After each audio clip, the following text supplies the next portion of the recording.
If you've been watching me for a little while, you know that I built this box, this airbox, back in November. It's currently beginning of April. Shoot, 15th, it's the middle of April. And I only built it using the ABS plastic and CA glue. And it is amazing to me how much the CA glue has actually held up. I always intended to come back and actually reinforce it with JB Bond, or the plastic bonder, and I am going to do that today. I'm going to use that to actually tighten up a lot of it.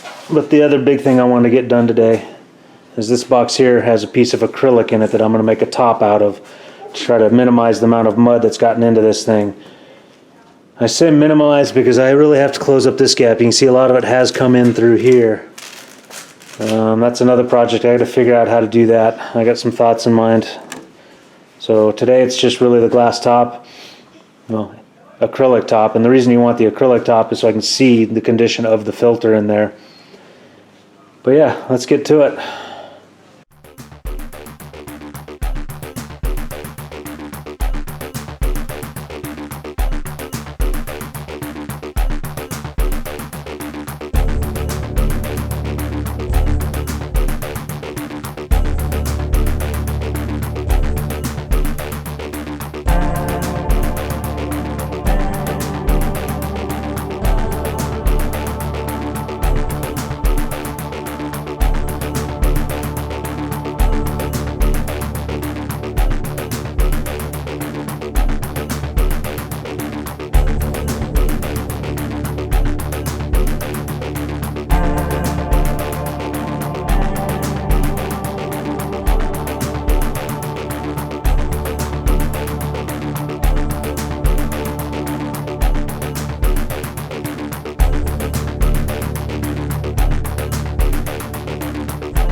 As handy as this tool is, it's proof I can figure out a way to break everything. And I've got them all lined up. So if you haven't seen these before, they're the little expando nuts, nutserts they call them. All kinds of different sizes of them. I got a bunch of those sizes, but for this one, this ought to work. And I've got everything all lined up nice and neat. And in honesty, this is the first time I really worked with acrylic.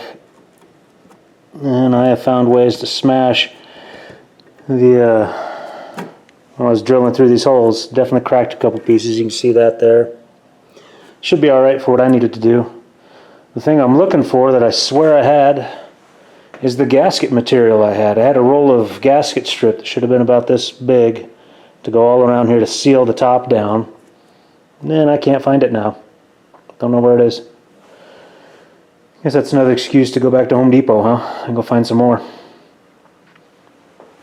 But that's how I intend to hold it down.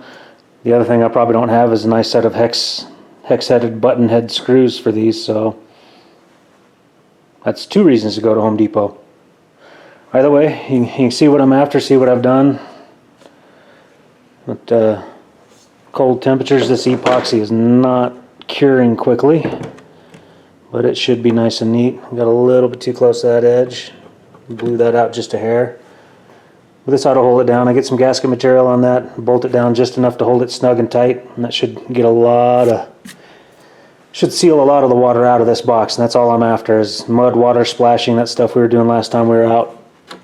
I don't want it in this box anymore. Alright, here we go.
Alright, there it is, all put back together.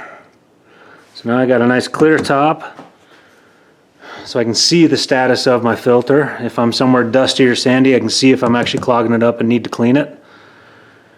The only cracks in the system are right here, and I just need to get a little neoprene seal for that, some of the door edge seal, something like that, and I can seal it straight up.